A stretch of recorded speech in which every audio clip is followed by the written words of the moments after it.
Urgent weather message. National Weather Service Huntsville AL-150 PM CST Thursday, November 21st, 2024.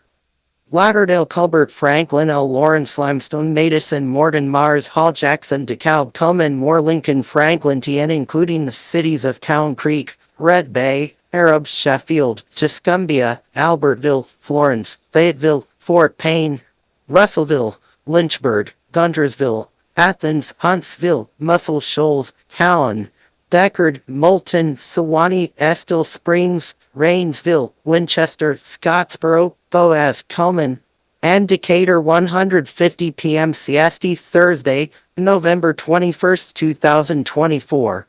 Wind advisory remains in effect until 6 p.m. CST this evening. Northwest winds up to 20 mph with gusts around 35-40 mph.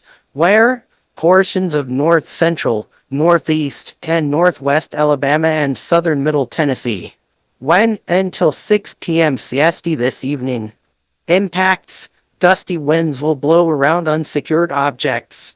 Tree limbs could be blown down and a few power outages may result. Precautionary preparedness actions. Winds this strong can make driving difficult, especially for high-profile vehicles. Use extra caution, secure outdoor objects, and